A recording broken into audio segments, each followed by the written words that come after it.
Hello, and welcome back to the DuckTale Dads, a Lorcana podcast, where it's just us three dads trying to navigate this very expensive and addicting hobby, and apparently are really bad at worlds predictions. More on that in a little bit, but I am one of your hosts, Mack, joined again by Ryan and Nathaniel. As always, we'll start with our favorite topic, what's new in your world. So Nathaniel, I'd love to start with you. What is new in your world this week? Well, I solo parented this weekend while my wife was off on a much needed girls' weekend. It was a lot of fun. I was able to host a little boys' brunch, if you will, on Saturday that both Mack, Ryan, and our friend Evan were able to attend for a little while. Just kind of hung out with our kiddos and watched a little bit of Lorcana on the side as Worlds was underway. Plenty more on that, I'm sure, over the course of this episode, right? But that was a ton of fun just to have you guys over. And then we could kind of see, like, we set the bar really low for waffles and pancakes because I was the one making them. So then next time when Mac makes them, it'll just be even more incredible. So, yeah, it was a lot of fun from a Lorcana perspective. Obviously, was definitely plugged into Worlds. It was a ton of fun to watch that, and have been really trying to more open than ever to different decks for this season, and have been kind of really having fun with trying different things. So in the vein of that challenge we got from Christian, really leaning into that and trying some additional color combinations and having a blast. So with that, I'll pass it over to Ryan. Adventure ho, everybody. And I would just want to say that the bar may be low for the pancake waffle itself, but it was a very quality, it was still a quality pancake and waffle that we had that day. I am a little concerned for when Mac does make them in the future, as there may not be any whipped cream available. And that is that's a pretty big piece of a good pancake or waffle. You had all the toppings. Bring You your had own all the whipped cream toppings. at my house. So yeah, I mean, what's new in my world is that the Worlds and Kids watch party, that was fun to get everybody together, and it was just dads, guys, and all the kiddos running around playing with each other, which is a blast. And then the Lorcana side of things, kind of along that same line. I think I've played at least one game, if not one match, on each of the different color combinations that I have put together. I'm still very comfortable on what I'm used to with Blurple, but trying a bunch of different stuff to see what works, what doesn't, what feels good, what doesn't feel good. Whether I'm winning or losing, it may or may not still feel good to do it that way. So trying out some things and enjoying the breadth of possibilities in front of me. Mac, what's new in your world? Yeah, as you guys already alluded to it, the get-together on Saturday morning at the start of Worlds was really, really fun. It was definitely some chaos to navigate with, I don't know, 5, 6 little ones running around, going in and out of the house and bringing the laptop with us, trying to follow the stream as we go. But that's to be expected when you have a number of children. The oldest is 5, right? So, like, it's just running around chaos. But it was a blast seeing them, and they had a lot of fun together. The other thing, too, my son officially, I know I alluded to it last weekend, we had a birthday party, but my son officially turned 3 on this past Sunday. So we actually had more of a private, me, my wife, and my son went out to dinner, and then the morning of, my wife blew up this really big 3 balloon. And so he woke up in the morning, it was posted right outside his bedroom door. He woke up, walked outside the door, and just started screaming like, "There's a big balloon in front of me." So that woke us up. It was a really fun way to wake up that morning, and he had an absolute blast getting spoiled on his birthday. But on the Lorcana front, other than Worlds, as we'll get into a little bit more of the discussion throughout this episode, really testing out and the deck I plan to run for set champs. Maybe a limited opportunity for me to attend a couple events for this set 8 season, but if I'm able, to attend an event for this set 8 set champs, I think I've narrowed in on a deck, and it's a little bit different than what I'm used to, so I'm excited to see how that goes. But yeah, that's new in my world. But first and foremost, I think moving on from the What's New in Your World segment, we wanted to get into some shout outs, specifically on our announcement from last week. This is the 2-year anniversary event for Minnesota celebrating Lorcana. here in the Twin Cities area. For our listeners, we now have dates to share and a couple of other details that we're able to share with you on this week's episode. So dates, it'll be a 2-day event. 2-day event spanning the weekend of August 23rd and 24th. Super exciting. I'm so glad that we're able to make it work with a 2-day event. Lots of Lorcana happening over both days. Officially, it will be located at the Game Center in Roseville, Minnesota. And for those of you who may not be familiar with the Twin Cities area that are looking for an event to attend, a lot of fun, goofy things happening that during the event, but there is a lot of lodging, hotels, Airbnb. I mean, it's a metropolitan area, so there is plenty of lodging available should you be traveling a little bit larger of a distance. From what we do know so far is there is a prize wall happening on both days. So there be some sort of reward system in the works that they're planning on, but with that, there will be a prize wall available on both days. And sharing a couple of details on the event specifically, as of right now on Saturday is coined the Hey Hey Classic. This is a standard core constructed best of 3 Swiss rounds with a top cut. So again, core constructed best of 3. That's on Saturday, August 23rd. And then on the 24th of August, they're planning a Porcana Open. If you aren't familiar with Porcana, relating back to a previous episode, we've talked about this format. It's decks that feature specifically common and uncommon cards, and that's all you build your deck based off of. Again, best of 3 format Swiss with a top cut. There are other side events that are in the works. Details are not ready to be announced. But yeah, August 23rd, 24th with the 23rd core constructed standard, and then the 24th, the Porcana Open. So guys, did I miss any details? Anything else we want to share as of right now that we can for that weekend? Just super excited for this celebration of 2 years of Disney Lorcana, and specifically in the Twin Cities area. For the location, it is Game Center with a Z. Game Center with a Z for anybody trying to figure out how far that is from your house, or how far from the airport it is, or wherever you plan to stay if you're coming into town for it. And then the other piece was on my mind, and now it is escaping me, and I do not remember what I was going to say. But I'm excited to be involved, and I'm hopeful that I'm able to, play in some events and meet more people that I haven't met yet, and get to know more people on a face-to-face basis. I'm super, super excited about it. It's going to be a whole ton of fun, and the organizers are very invested, and it's really cool to see that level of energy coming from the organizers of the event, because then it's going to be that much greater of an experience for everybody in attendance. Yeah, AJ is the one setting up the event, as I alluded to last week as well when we first announced this, and he's been so organized. Again, super grateful that AJ has given us an opportunity to not only speak on it, but at least we're involved in some capacity, right? So we're excited to be involved with this as much as we can and lend a hand as much as we can with this tournament, as it's appropriate to celebrate, this game that we've come to really enjoy, and our friendship is truly based off of this game. So what a fun way to celebrate this event. Nathaniel, any additional details you want to share, or something that you're looking forward to the most maybe with this event so far, with the details that we've shared? No, I think you guys nailed it. I think it's such a great way to celebrate and kind of look at the last 2 years of memories for a lot of folks. For me, it's a little bit over a year, and I think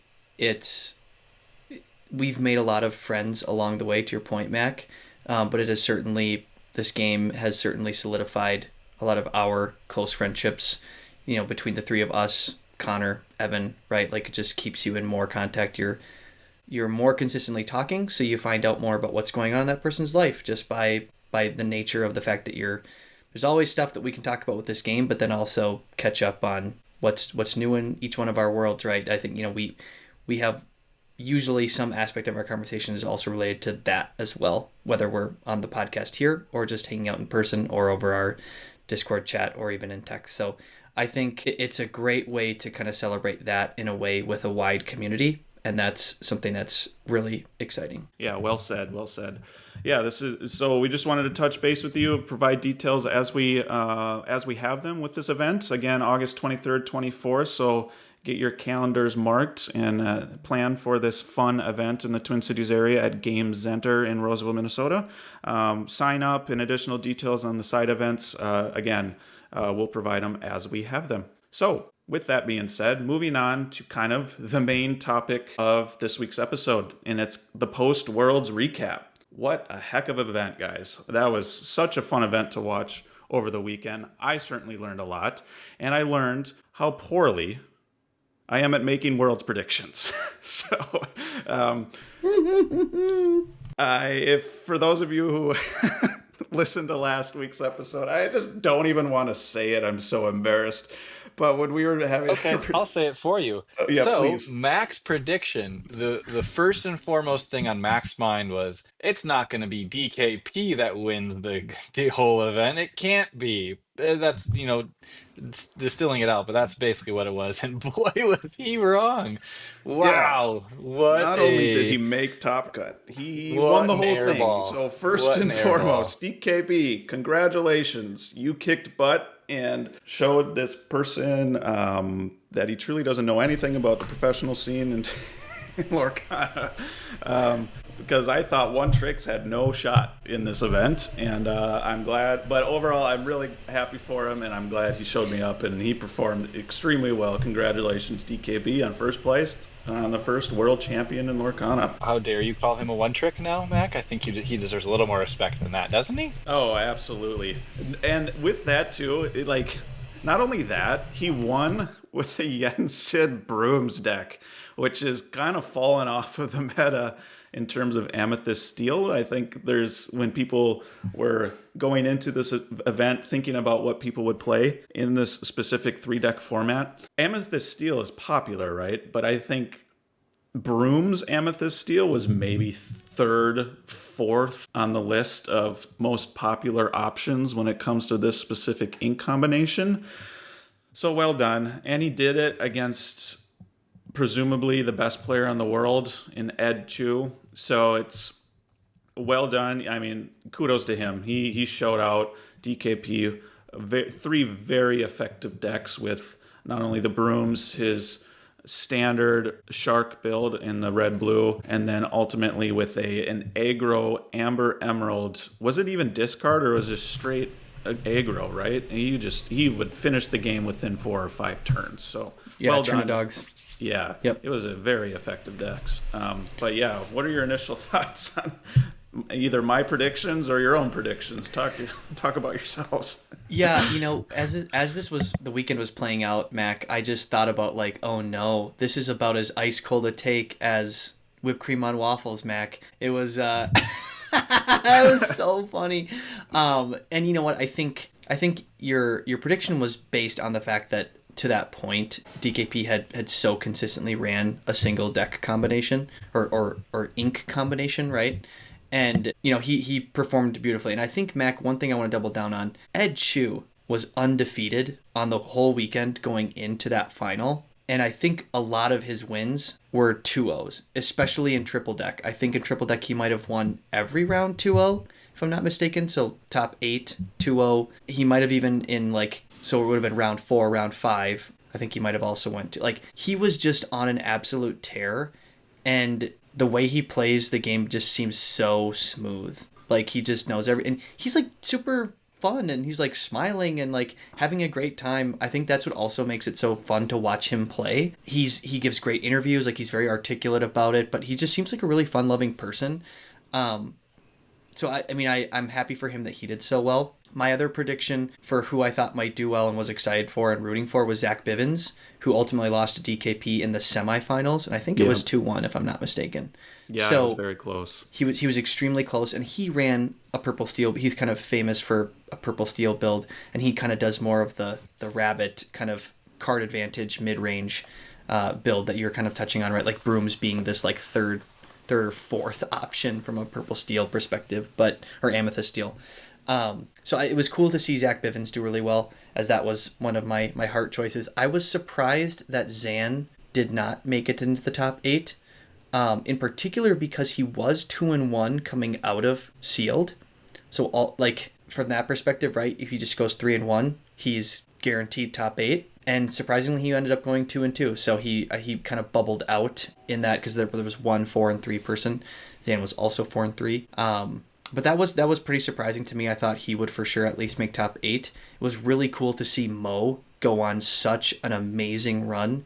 I think when you start a tournament poorly, right, it's how you come out of those.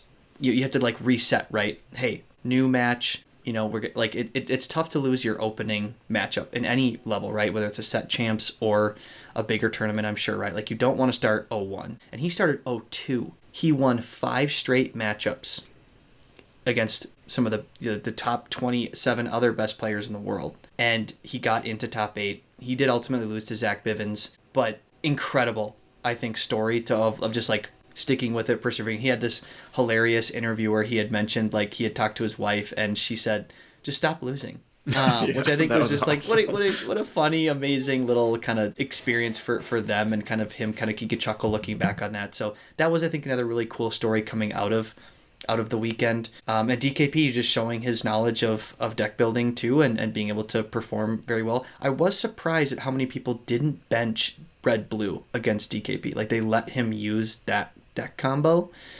And I feel like he made them pay in a way, right? But they know the matchups better than we would, right? So I'm going to go ahead and defer to the world's participants' judgment better than anyone. But just such high level play. You see like the level of patience, the knowledge that they have about like what's the thing that this person could have that would be a big threat for me. And I think just a double down on Ed Chu in particular. I want to like study the way he plays because it is truly amazing to watch him play the game and generate all the advantages throughout the course of the game when he can.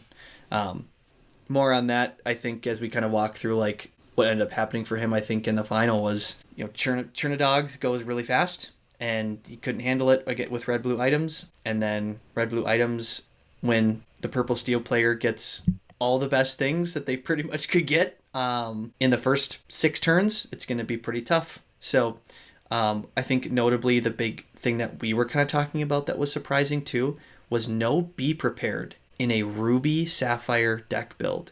Very surprising. Ryan, I think you had some thoughts on that. Yeah, I think that is. I'm sure it was great to tech that way into other matchups for red blue items. I just feel like Be Prepared is such like an escape button, such an emergency button, and a valuable one at that. That like, hey, I'm way behind, but like if I can just reset here, I'm ahead on ink, and I can get my items are set up and ready to go, and I'm going to start drawing 16 cards a turn as red blue items. And I think that. I don't know. I don't know as much as he does, clearly. I would have put a couple Be Prepareds in, at least 1 or 2, just to have the option to like try to dig for it a little bit, or have the option to see it on Mulligan and hold on to it or something. But so it goes. He had a deck list that he believed in and he trusted, and that's how he set it up, and he clearly had success with it previous to that. One thing that I thought was interesting that I wanted to call back to you is one of the things that you talked about was the taking off a bad start and turning things around. And I do want to give local shout out to Minnesota's own Scott Markison, who was competing at Worlds, who also started 1-2 and through the sealed event, and then turned it around during the triple deck format and performed remarkably well. I think he went 3-1 in the triple deck format and just missed out then on the top 8 cut. But kudos, well done to Scott, and he clearly was a very prepared player for the triple deck format, having to pull off 3 wins against 27 top players of Lorcana in the world. And the sealed event just didn't the pieces didn't fall his way for that, and that's the way it goes sometimes with sealed. So yeah, kudos to Scott Markinson. Well done on the turnaround and showing out in triple deck. It was impressive to see those results rolling in as we were able to follow them. Yeah, that's a good point, Ryan. Scott, I want to dive a little bit deeper into that, but I wanted to just quickly correct a little bit. Nathaniel, I think you mentioned Chernadogs. I was just reviewing DKP's list. It was actually just straight aggressive. No Chernadogs. Just so the listeners are aware, it was a lot of 1-drops and a lot of high questing 2-drops, and just wanted to speed race his opponent. And I think to your point, Nathaniel, you were surprised that no one banned his red-blue list. in the triple deck. I mean, the finals are the finals, right? They had to use all 3 decks, but they tended to ban his Amber Emerald aggressive deck. And something that I have talked to with some other people locally here that have dug a little deeper into the triple deck format, with super aggressive decks, knowing that you need to win with both decks and you'll eventually be on the play, these super aggressive decks are almost, I'm not going to say 100%, but almost guaranteed to win on the play. So I think by them banning an Amber Emerald aggressive deck, even if you're giving DKP his most famous deck in Red Blue Maui Shark, you at least have percentage-wise a higher chance to win on the draw against that deck than a super aggressive deck on the draw. So that's my assumption why they tended to ban that Amber Emerald list, especially in the 2-win format leading up to the finals. But I don't know if you guys have any additional thoughts on that. But yes, I thought at first it was kind of interesting, but then thinking back on what others have said that have participated in these type of decks, those aggressive decks are really hard to beat no matter who you play against on the draw specifically. So that's my assumption on why that deck primarily was banned against him. Yeah. So first off, well said, Mac. I think on just in terms of the thought process behind the ban decision, that makes a ton of sense. And good correction on I knew it was an aggressive Amber Emerald, but the game was so fast that I didn't even know if there were Lady and the Tramp characters or not. It felt like it was starting that way, but he has up to 20 lore in like 4 turns. It was just unbelievable how much he was, some people would say, puking out characters onto the board and turning them sideways. So yeah, it was that game was really fast. And I think Ed Shu in the semifinals, his whole round was over in 12 minutes.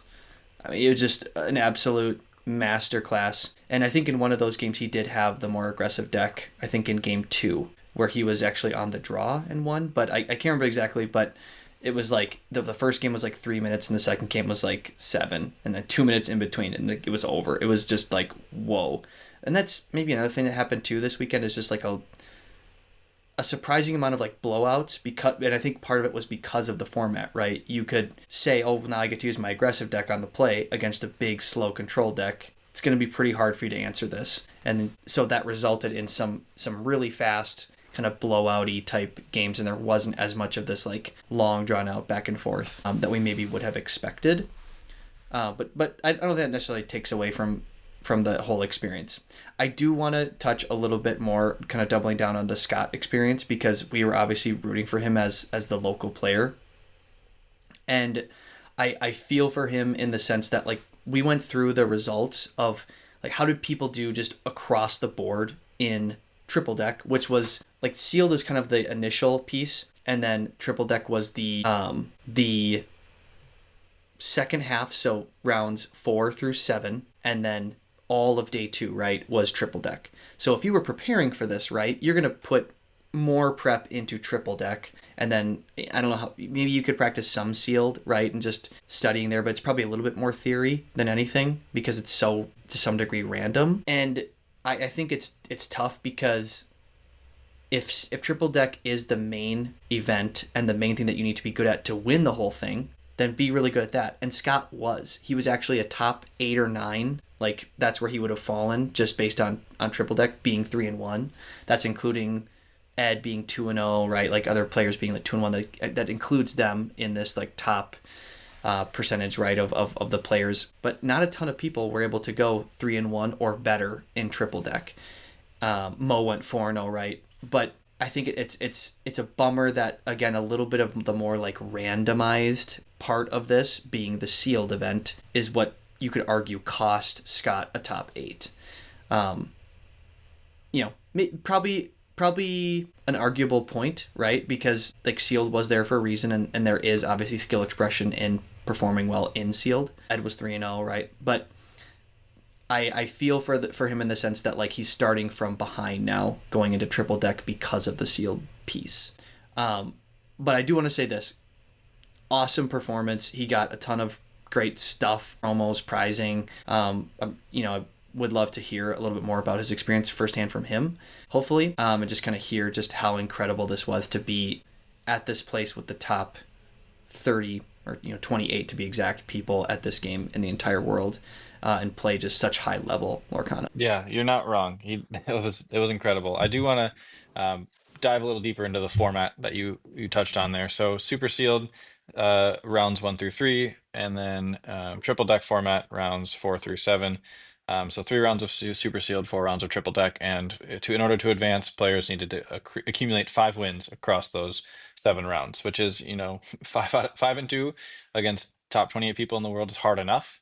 And then introducing that randomness of super sealed was challenging, obviously. So um, with the way that they laid out the format, I like the kind of like alternative skill expression that super sealed introduces, um, and I on the other side of that coin though, I don't like how influential it was on advancing to the grand finals, where I feel like there's greater whole player skill expression in triple deck format, in crafting your decks, in anticipating the meta you're going to see, and then performing on those decks in the games themselves, let alone just the theory of it. So I really liked the alternative skill expression of super sealed. I just wish there wasn't as much of an emphasis on it. And then my hope is that in future events, if they go back to it and they revisit and they bring super sealed into the future world championship events or future large scale events, that it is less impactful on the outcome, but it can still matter. So one suggestion or one idea that comes to mind that would kind of swing that way for me would be instead of doing 3 rounds of super sealed, um, just do 2 rounds of super sealed and then 5 of triple deck for your Swiss rounds in order to advance, because then there's still an avenue where you could totally flame out in super sealed and then still make the second day by performing well with your triple deck lists, because that is so impactful. The other thing that about the format that was a little bit confusing to me, I guess, or one thing that I didn't really like about the format that I would love to see improved upon was the fact that the Swiss round standings, like the matchups, did not reset after super sealed. So somebody that may have gotten lucky and had a very strong super sealed deck was 3-0 and then was at the top and fighting against the top people over and over and over again, and then boosting up the alternative like tiebreakers as a simple result of getting lucky with super sealed and having a good performance in those first 3 rounds. So if they were to have to reset Swiss standings at the start of the triple deck, because it's a whole new format, it's a whole different type of skill expression, I think there's an argument to be made to do that on a reasonable level. Then you'd have this opportunity for greater variation and variability, and maybe that person that went 3-0, they still, like Ed Chu showed, he went 3-0 in super sealed and 2-0 in the the first 2 rounds of Swiss there, and he advanced, and that like clearly is a very skilled player. He went all the way to the finals. On the other hand, there was one of the other competitors that went 4-0 3-0 on super sealed, won their 3-0 matchup in for the first round of triple deck, and then lost, but then advanced on tiebreaker at the end of it. So to like go 1-3 in triple deck, that everyone was like knowing this is what you're preparing for, and then to like back your way into the like top cut as a result of tiebreakers, because you were just been playing like win and ins for 4 rounds now or 3 rounds now. That's one thing that I like from an observation outside perspective was a little bit disappointing, to say the least.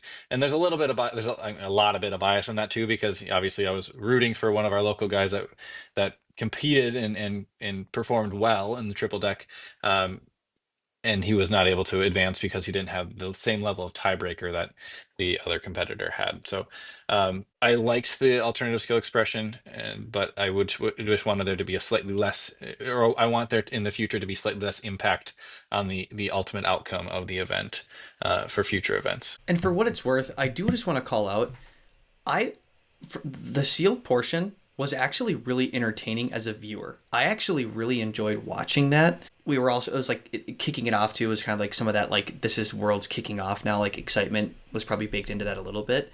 But it actually was fun to see, like, what are they going to use? Like we got to see cards like TikTok, Atatia, like some of these cards that you don't get to see them ever really in constructed, and see how these top tier players are using them to great effect in a sealed type of format. That was actually really, really entertaining, and I think that was one of my pleasant surprises from, as from the entertainment value alone. The sealed portion was really cool. Whether it should have as much bearing on advancing into top 8 is, I think, an arguable point, but the entertainment was definitely there. And even like seeing the pack rush with Baker and was it Ryan Miller or Steve Warner? Steve Warner. That was kind of fun too, like just seeing how they were playing and what they were doing. And Baker, I think that we haven't even talked about the casters. They were amazing. I think in particular Baker and JDZ, top tier entertainment value from those guys. And I'm also like a hype guy too, personally, so like I probably buy into that more than other people too. But it was so cool to watch them get so excited and talk about this game with such enthusiasm. I think they're top tier guys for casting. For the listeners, Steve Warner is one of the creators of Disney Lorcana. The other name that was mentioned is trying to come up with that name was Ryan Miller. He's one of the other creators of Disney Lorcana. So he was on stream for part of the broadcast, playing just like Pack Rush with 2 packs where you just open the packs and play with the random cards inside of it, against one of the casters that they had brought in order to provide it the entertainment value, which is Baker, who has his own channel and everything like that, Lorcana Villain. But yeah, I think you're absolutely right. It was highly entertaining to see these cards we never see. Like, who's ever going to see TikTok come out on both sides of the board and be able to like figure out how that math is going to work and who's going to duke out and win those challenges? You see things like March Hare, you see things like Atitia, you see these just giant characters that you would never really see in a constructed format. So it was highly entertaining. Just like, I think there was a couple of times where we were hooping and hollering like, oh my gosh, they just played this card that no one ever is going to play ever. This is so cool. So I do think that there's a high amount of entertainment value in it, and I do love that part of Super Sealed. And again, I would not be mad if it came back as part of the next format of Worlds. Yeah, I totally agree. Especially, I think, because I alluded to it last week, I was actually very excited with Super Sealed. As I thought about it more and more, I thought there would be more of a level playing field with the total amount of cards all these players are opening. And there should be some consistency throughout with the deck building. And I think they achieved that. I think that was the point. I think the overall goal, my first point is the overall goal of Super Sealed, I think was a success. I think it was highly entertaining. We got some very good gameplay. It was fun to see people open Enchanteds. There were a couple matches you could see. I think there were 2 total Enchanteds pulled, or at least the ones that they showed. So that was fun. Just the excitement value, the rush that you get with just opening packs. You could live vicariously through those players opening those enchanted cards. So that was really fun. But Sealed also presents a different type of gameplay. People tend to be a little bit more passive when it comes to questing, and a lot more methodical when trying to work specific play lines, and mainly because a lot of these cards are new to these players, right? They're not typical in a core constructed, but with that as well, it's when do I quest? A lot of people gravitated towards the evasives. So if I quest, this evasive is going to challenge me, and then all of a sudden I lose my entire board advantage. So it's a lot more methodical, and I think we saw that in the very first match on stream with Zan against Frank Karsten. And there were some insane plays. I think it's Everybody's Got a Weakness. That play from Zan was incredible to watch on stream, the way he pulled off that win. So kudos to him. And I think that added to the hype of Sealed and really set the tone of Sealed, and I really enjoyed watching it. But I think not everything's perfect, right? And Ryan, to echo your point on how things weren't reset in between Sealed and the triple deck, I think we saw some downs and cons to that, specifically with this idea they were building up to people being masters of ink and building up to this triple deck. Everyone has to know and be a master of all 6 inks, and that's what triple deck was all about. And to not have, I think what came about of it is that there's, in my opinion, should have been a little bit more emphasis on that through the triple deck format than the Sealed. Sealed it almost felt like a 50-50 split, and whatever one they started with, you were going to be in a high win percentage pool, like you alluded to, how Scott was in a lower pool initially through sealed and needed to run the table. And he performed really well in the kind of the Masters of Ink side of the format with the triple deck and was not rewarded for it. I know we're a little bit homers when it comes to the Minnesotan represented. And the perfect counter argument to this is Moyen, or not Moyen, the guy who went 5-0 ran Mo Shamblin. Mo Shamblin, thank you. Moyen's another content creator, so I'm not that far off. But Mo Shamblin, he just ran the table, and the counterpoint is Scott had an opportunity to go 4-0 and make it to top 8, but didn't do it. So right, that's the counter argument. But it's just like it felt like he was set at a disadvantage. And the way Mo Shamblin, he was the only one that seemed like that wasn't in the top half of sealed. He was the only one that ended up making it out of that bottom half. So it just seemed like everyone that was in the bottom half coming out of sealed was at a severe disadvantage, even if they performed well in the triple deck in what they advertised as the true master of inks. So I think it's a learning experience. I think overall, though, I really, really enjoyed the whole format as a whole. And to your point again, Ryan, if this sealed were to show up in the future, I would not be upset about it, because watching these pros navigate through that was absolutely awesome. So any more thoughts on the format or gameplay, or just kind of the biggest Worlds takeaways? I have one final one before we move on to the next very exciting piece that happened towards the end of Worlds. And that was one of the things that I had said on our last episode was, I was like, I think I'd love to see Harlan Sweet do really well. I was referring to Frank Karsten. I don't know why I kept saying Harlan. He was not in attendance. Frank Karsten, I think he's he has built some really cool decks. I've heard him on interviews before. Really, like Brainiac guy too. It just a fun personality, I think, and plays fun decks too. So I think it would have been cool to see Frank do a little bit better, because I think he did come out of sealed 2-1, so he did kind of have some good momentum there, but ultimately fell a little bit short, I think, in triple deck. But so yeah, Mac, we're all imperfect with our predictions. You know, you said DKP would do poorly. I said a guy who wasn't even at Worlds might do well, and it'd be cool to see him do well. So there we go. I think we should talk about the big announcement that has us absolutely giddy, and that is upcoming DLCs. Guys, let's go. Oh my gosh. So excited. Oh my gosh. So they announced that there would be a Season 2 set of DLCs. One big thing to kind of note for this is North America had 6 in the last go-around, one of which was in Canada. And this time around, there are going to only be 3, and they are spaced pretty far apart. So the first is going to be in Milwaukee in late October of this year. The second is going to be in January, and the third is going to be in June of next year. So, I mean, there is a ton of space between them. And the locations, I think, got a little bit of critique from some of the community, because they're kind of in a relatively small radius of North America. It's Milwaukee, Indianapolis, and Richmond. Sorry, not in that exact order. I think Richmond is second, right? Indianapolis is last. But they're all kind of like Midwest towards like Eastern Coast kind of general area. And so I do feel for people who might need to travel a bit further for that. Like the last set of DLCs, you had the likes of like Atlanta, Seattle, Vegas. Like they were kind of covering all chunks of the United States at least, and then they even had Toronto for Canadian folks to get to. So I understand that being a critique, that there are fewer opportunities. That being said, I am so excited to have my fingers at the ready when we can potentially get Milwaukee tickets, because we're not really that far being in Minnesota, right? It's about a 5.5 hour drive. Very doable. If I can get lucky enough to get in, I hope that all 3 of us can go. It would truly be a banner experience, like we've mentioned before. We've talked about this being a big goal of ours, is making something like this.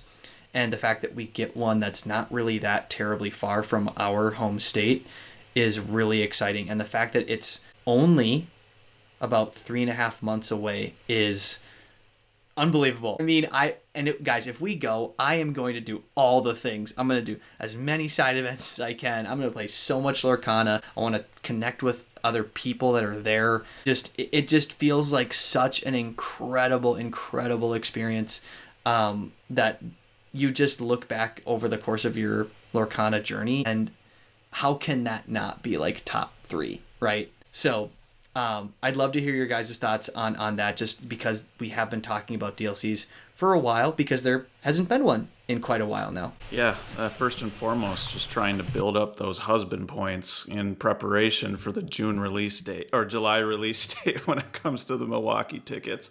But no, yeah, I've already started the initial conversations with my missus, and we'll see how those go. But so far, trending forward. And I'm hoping to make Milwaukee work. That's it. Like you said, it's truly a dream come true, and it's really. Comparatively speaking, it's really not that far for us, so very much excited. I wanted to make one point that you said. I can understand the frustration with only 3 in North America compared to season 1. I just have a couple thoughts on that, just kind of hopefully just have people breathe a little bit. With there being fewer, I imagine because the number of Swiss rounds are higher, there's going to be a lot more entries. I don't know if you mentioned that in your point, Nathaniel, but there could be significantly more entries. Previously, it was about 2,000 participants on average per DLC in Season 1. I would imagine that could push to 3,000 or 4,000 entries with the extension of more Swiss rounds. And I think Swiss rounds were 10 before. I don't know that number, but I know season 2 there will be 12 Swiss rounds. To ensure that there should be more entries. That's just my prediction. But again, we'll find out more when the Milwaukee opening to sign up is granted in mid-July here. But the other thought I had too is there are only so many participants. Ultimately, we lead up to Worlds, right? And there are only so many spots for Worlds. But with the expansion of all the Asian regions, they have to include those regions. And they have to pull from Europe and North America. That's just the way it is. You want to get more participants, more world entries, and to represent more areas of the world with the Asian regions opening, that's where a lot of these challenges went. So if there's an opportunity for a lot of these people from North America and Europe, take a trip. Experience a new culture in Japan and China. That sounds like a blast if you can make it work. But that's just the way it has to be if you truly want to make this game global. And I understand that from a marketing perspective from Disney Lorcana. If you truly want to build up this game, you got to expand it to more areas of the world. Oh, and I didn't even mention Brazil. So there are way more areas in the world that they're trying to expand this game to. And for me, that's an encouraging thing, kind of the glass half full perspective. The longevity of this game seems more promising by having more access globally with this game. So that's just wanted to, people who are initially frustrated from North America and Europe that there aren't more opportunities to attend a DLC. That's just why. It might not be the reason you're looking forward to, but just adding some additional perspective to build this game. Mac, you make great points. Those are fantastic points, and I think one thing that it comes to mind for me is that it's cost prohibitive to take a full trip out of it, especially if you're trying to bring a family, or if you were to bring your family to some of the side events or something like that. If it was more of a local event, but that being said, I do think that that the NA championships, which is going to be after these DLCs events, right? Because just the top participants from the DLCs will get access, will get automatic qualifying bids to the NA championships and EU championships for that matter, and regional championships.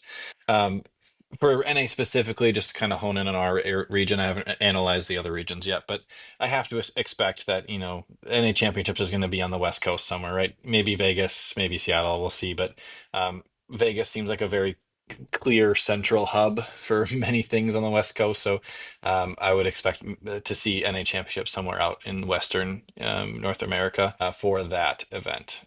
So then to go along with that, I think at those championship events, those regional championship events or the continental championship events rather, I think that there is going to be the last chance qualifier again, which is another great opportunity to get straight into those NA championship events and to have an opportunity to compete at the level that those players would want to compete at that may not be able to make it out for the DLCs.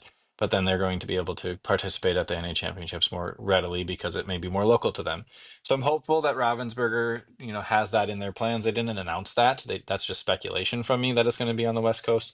But I do think that that is a high possibility in my mind. Then it just logically makes sense that they have these three that are more like Midwest and Eastern, and then they're cycle one out to the west side of this North America chunk. Come that time of the season two cycle. The other thing I'm really excited about is just to have the opportunity, like you guys both said, that it's close by to us. Selfishly, it is very convenient that it ended up where it did end up. And so I'm hopeful that, I'm very nervous for the lightning storm that happens when badge access goes live for registration, and hopeful that I'm going to be able to get a spot both for the event and for the main event of the Disney Lorcana Challenge, to be able to maybe I go 0 and 12, and that's okay because I just want to go there and play some Lorcana. Probably end up being 72 hours of Lorcana, but that's just the way it goes. And so that'll be a fun weekend. Hopefully, I'm able to make it work with our schedule as a family too. And like you said, Mac, build up those husband points as much as possible before then, because it's going to take a lot out of that piggy bank once the time does come, if I'm able to get there. Nathaniel, did you have other thoughts you wanted to share? Yeah, so three things actually. The first is the Milwaukee piece, right? Like we'd actually been hypothesizing about what a second season of DLCs could look like, and if the Midwest were to get one. We actually had mentioned Milwaukee might be, because if they didn't repeat anything, they did Chicago in season one. We actually had hypothesized that maybe Milwaukee could be the location amongst a few other places. We were like, oh, wouldn't it be great if it was Minneapolis, because that's actually like right where we live, but Milwaukee was one of the locations we had thought might get one. So to your point, really feel fortunate that it is close. Hope that we can all get there, because again, that I don't think we'll have an opportunity to get anything closer within the next year or two. That's that big. So pretty amazing. A couple other big updates. Best of 3 is the format now. I think this is largely celebrated amongst the community. Best of 2 is something that they had mentioned they're going to keep their eyes on in the future, but best of 3 feels like better skill expression over the course of a DLC. So I think I'm happy that it's that format. If we were to get in and we get to go to our first DLC, I'm glad it's going to be best of 3.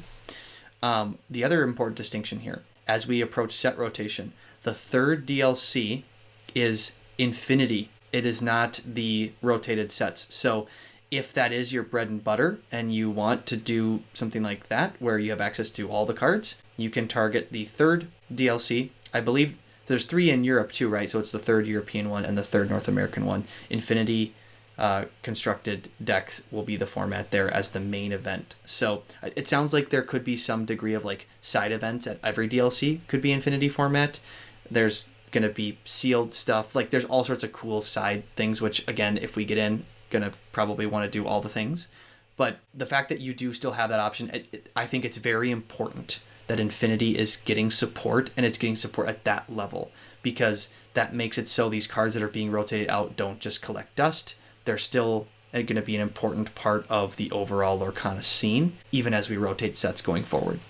Yeah, really good point with that Infinity. Yeah, to your point on that, the Indianapolis one, and specifically speaking to North America, is the one where the main event is going to be Infinity. And just to reiterate your point, Nathaniel, Infinity will still be a side event on the first 2 in North America. So regardless, Infinity will be represented in all 3 North American DLCs, as well as same format in Europe with their 3 DLCs. So super excited that they're making an emphasis on this Infinity format. To your point that these older cards that will be rotated out, there's still some relevancy there. And I'm very excited and appreciative of that. And I know our friend Evan is too, because he wants to continue on the Infinity format side in the near future. But with that, all the excitement with Worlds, all the excitement with the announcement of Season 2 of Professional Lorcana coming up on Set 8 Championships. Did any of the gameplay this weekend sway what you might be running in Set 8? For me, I'm kind of excited that the deck I want to do, which is red-blue items, seems to truly have some traction here. and I got a lot of examples as a certified picker when it comes to deck building. There are a lot of examples for me to pull from when it comes to building a red blue items deck. I think this is it's similar because it's control, but a little bit more of a different play style when it comes to managing your ink and card draw, specifically with Maurice's workshop in that list. One thing of note already, Ed Chu did not run any Be Prepareds. Those are definitely in my deck because I don't want to run into the Ward roadblock that he ran into with in the finals against DKP. But those are my initial thoughts. Ryan, what are your thoughts about my red blue items list? Because I know you're not too fond of it. I have thoughts on red blue items. I think it's an incredible deck, and I think it's the ultimate result of the banning of Hiram and more specifically the banning of Fortisphere in this sense, because red blue items basically is slotting into where Sapphire Steel items was prior to ban, where Sapphire Steel items showed up to the table and they said they could tell you I'm running Sapphire Steel items and it would not have an impact on the outcome of the game because Sapphire Steel items sits down across from you and they don't care what you're doing on your side of the board. They're going to do their own thing, and either you're going to get to 20 before they get to 20 or they're going to get to 20 in one turn.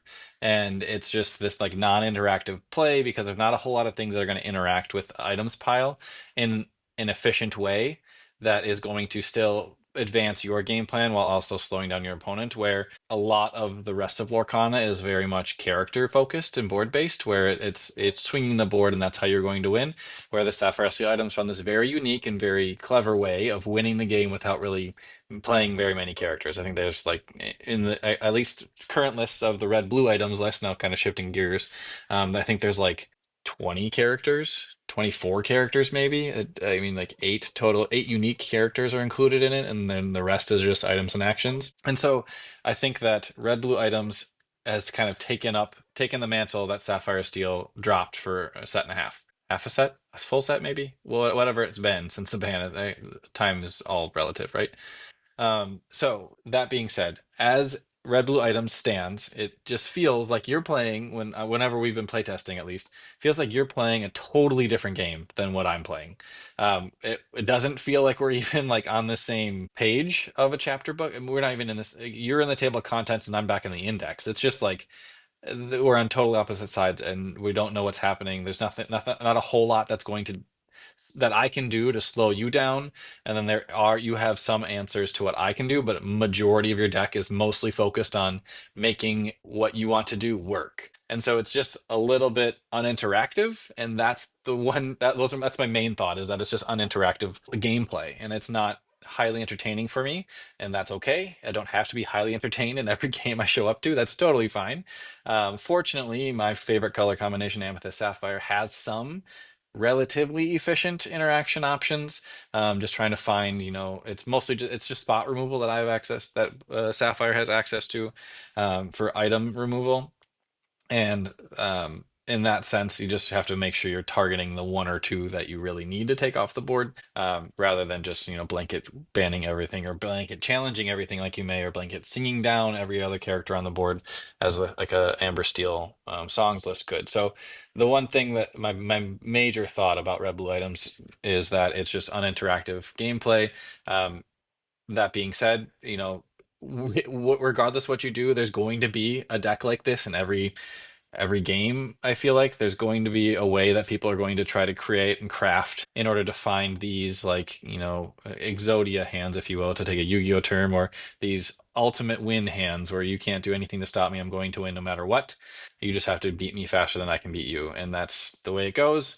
And people are going to find that in every game because it's going to happen. And that's, part of a dynamic game is that you have these options for people to explore, and it's going to come up because there's enough people playing the game. And it's more so a flag or a marker of a healthy game than it is, frustrating for me. So that being said, I am planning to put in a couple of options to deal with any items that I see come out on my opponent's board, just to make sure that I'm not auto losing against a red blue ruby sapphire items list.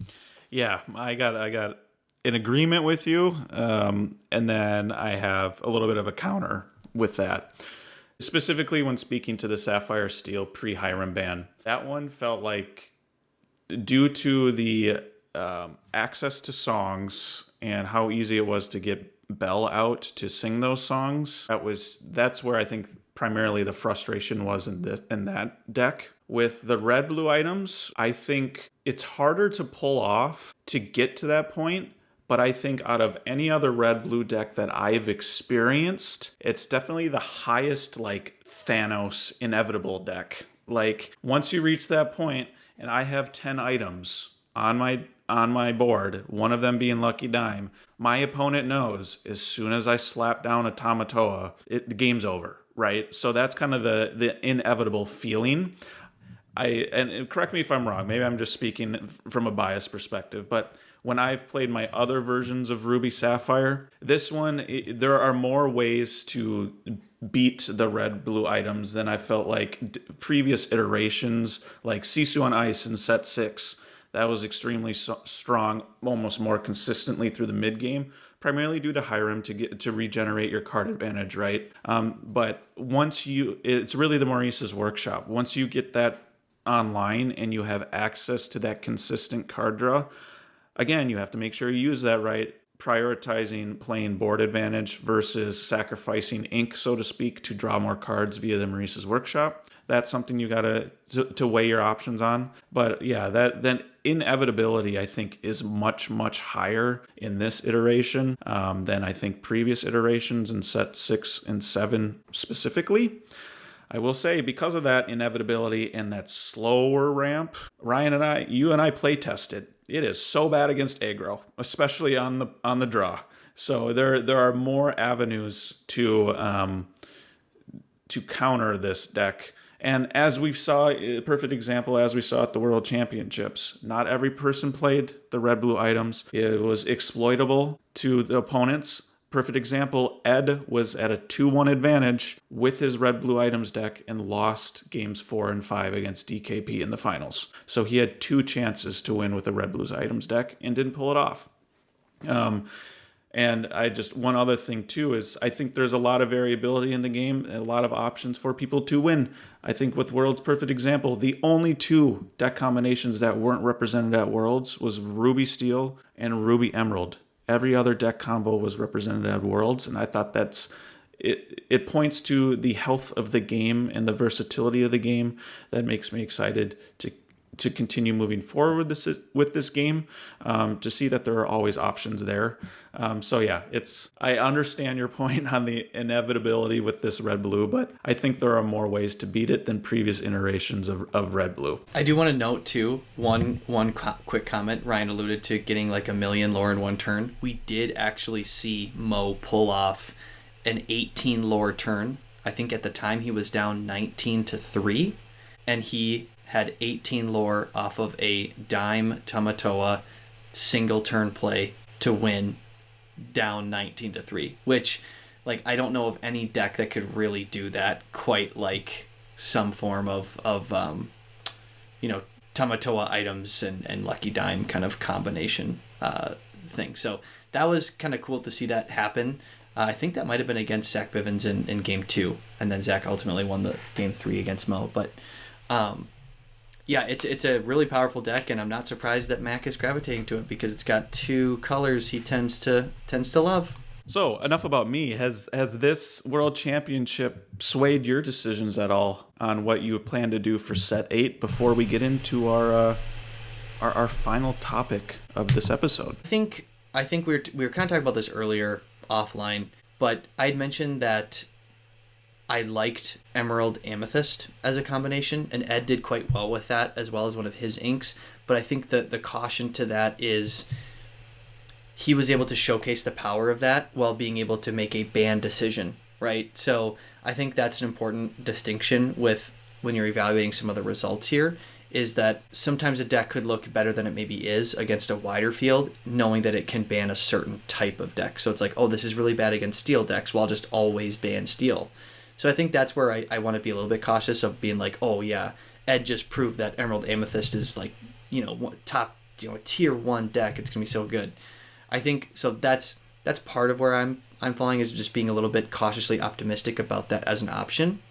I think on the side, totally not related to Worlds, I've been really liking just the way that Ruby Amethyst Evasives plays. And so I've been having some fun playtesting that. So much to Ryan's chagrin, he might be seeing a lot of Ruby this set champ season. But I think just it's been fun to workshop some stuff, and seeing all these other interesting deck combinations at Worlds just has me excited that you could go do something other than purple steel and maybe find some success. So I think that's fun. Nathaniel goaded me a little bit, but I do think that Ruby Amethyst Evasive is a very fun deck right now. It's caught my eye for sure as well. I just haven't made the investment to put it together and get the cards together for it. I think it's something that I would very much enjoy playing. It's just, like I said though, I just haven't put the cards together for it. So I really do hope you do run it, and I hope you play it well, and I hope you play it well against everyone except me, and then I hope you brick hard, and then I get to win. But that's just the way it goes, because that's what I want to do, is I want to be able to make sure that I'm winning as much as possible. Um, yeah, I do think that it's a really fun list, and it's something that I think I would really enjoy playing as well. So I hope you, now that you have the cards together, it sounds like, I hope you're able to find success with it too.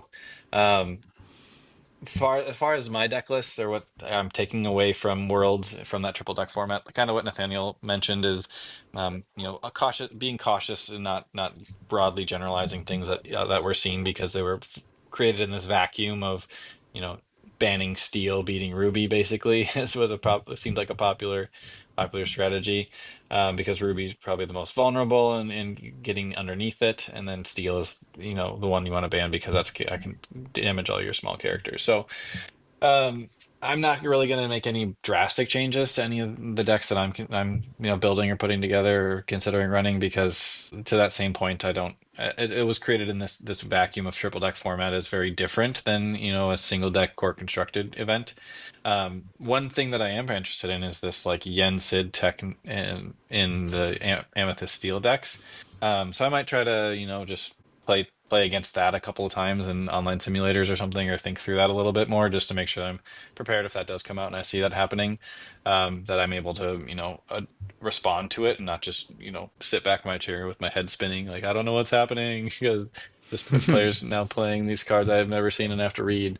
Not trying not to be caught off guard there, but um, my biggest takeaway from that is that, I think what a lot of people will see is the aggressive Amber Steel build, is very strong into a large number of ink color combinations, and I think that becomes a popular deck, going into set champ season, because I think aggro decks just tend to bubble to the top when set champs come around, because a lot of times playing that many games in a day can be exhausting for many people, and so the aggro list makes your playtime a little bit shorter, and makes your decision making a little bit less intense, and less, it's a shorter amount of time that you have to be thinking very highly critically, so you have more time to like refuel and recharge between matches. So I do think that Amber Steel list is going to be popular.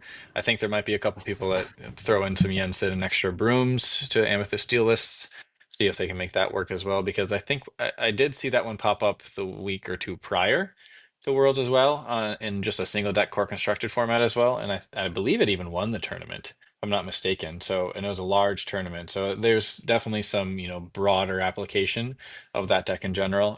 I think any of the Steel lists maybe, may be more likely to be viable in a broad format as well, because the Steel lists weren't necessarily teched as heavily against Ruby, or against anti-Steel, or against banning the other Steel list, as the other deck and color combinations were. Yeah, good points. Especially your point on set champ season tends to bring out a lot of aggressive lists. I think that only will be maximized more with the fact that DKP's one of his list was this Amber Emerald, aggressive build that's already Dude, okay, pause. popular. Sorry. I Yeah, mean, I don't want to interrupt too much, but that list was such a greedy list.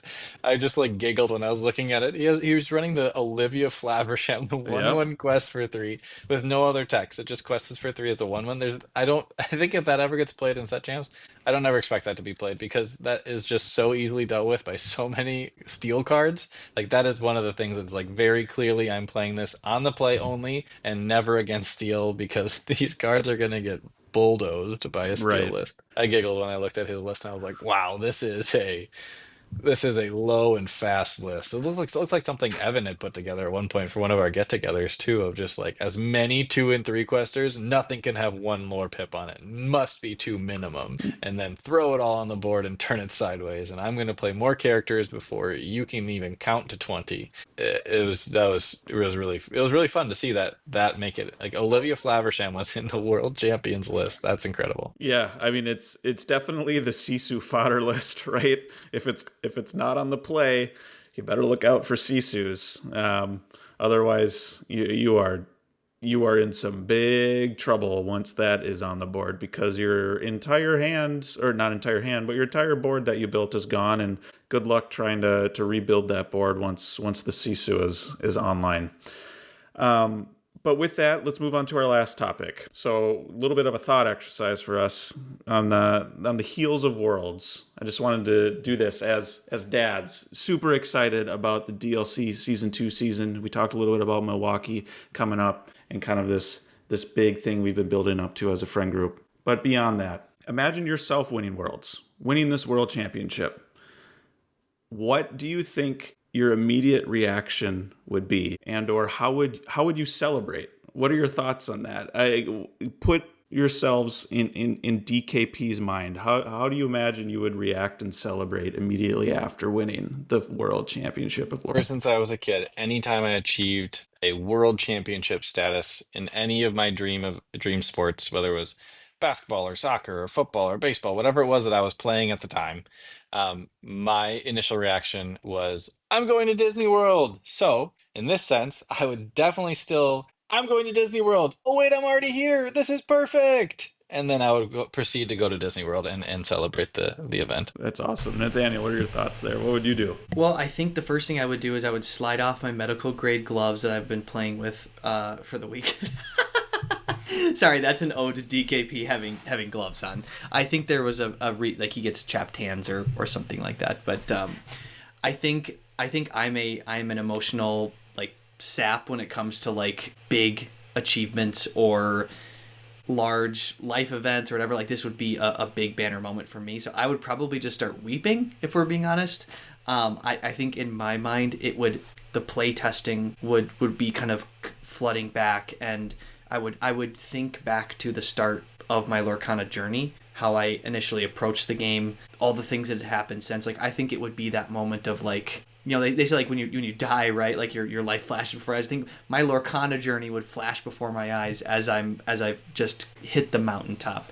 So I think it would be pretty emotional for me. But then in the aftermath of that, I think it would certainly be like, yeah, let's go hang out around the park. I'm buying dinner and drinks for everyone, and it'd be a lot of fun. I think I would certainly hope that a lot of people would be there in my corner with me in person on the day. Which I think another big thing that hopefully they take from this is that more in person stuff for the next round of big events, right? Like NA Champs and Worlds, that it is open to the public.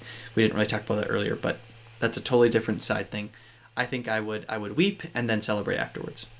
Mac. I think I would follow suit with you here, especially since I've become a dad. It seems like the tears flow a little bit more often, and watching your little one grow up, I imagine I would be a puddle right on stage as well as soon as it would happen. To your point about like the journey, the Lorcana journey, that all the effort you've put into that, but to a small extent, we experience it ourselves, right? This is a very time-consuming game, and it asks a lot, even for the little amount that we go out. It asks a lot for our wives and kids for us to be out of the house, just to attend our locals, for example. And then to put that in even bigger scale, all the prep you have to do for like a Worlds event. These guys were testing 1 to 2 months, probably every day for a couple hours.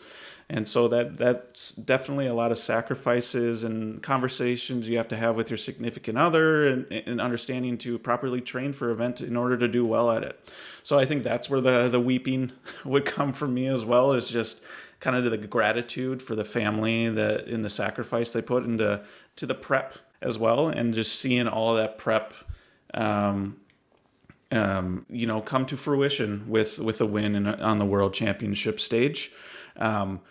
So I would immediately think that, and then just a sigh of relief. So much competition. I would, especially match one, game one, I would be shaking. And then, but once you start playing, I tend to settle in and my nerves tend to go away, even at a set champs level. So just like a sigh of relief for the intense, like 20 hours of Lorcana that you just experience over the course of a weekend.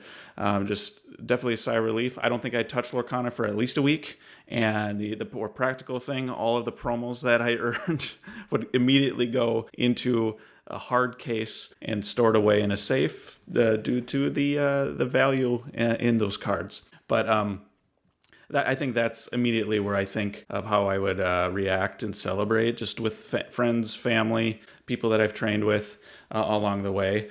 But trying to soak up all the tears with all the towels that I might need to bring along the way as well in celebration. But with that, I think we're going to wrap up this. Ryan, you have one more point you want to make on this. Yes, in defense of DKP, his gloves are to really? protect the cards. He lotions up his hands because they do get very dry. I think he said in a previous interview he has eczema. And so he lotions up his hands, keeps them moisturized, and the gloves are to protect the cards. I thought when you said DKP, you were just going to bash my world's predictions again. So I'm glad you didn't go that route. And you did provide an explanation on why he wears the gloves. So thank you. But with that, let's put a bow on this episode. Thank you to everyone listening. This is another longer one, but we're really excited with the direction that this game is going towards, and glad a lot of you have taken this journey with us and joining us on this podcast. And we're very much appreciative of the support that you've provided to these three dads along the way. Be sure to check out our Instagram page on our hunt for the Enchanted. Did we do it? Did we do it? Someone talk to the Enchanted route. We did share a picture. We didn't get to share the pull of it because again we didn't record our sealed night opening, but we did hit the Enchanted finally, and it was the most unlikely of heroes. It was me that was able to finally pull an Enchanted. So hopefully we get another one on an actual recorded video, but one has been pulled right around the time of World, so it's kind of a fun time that happened. So hopefully we can get another one. I know we're not going to be opening a ton of product maybe in with Fabled, but we'll see.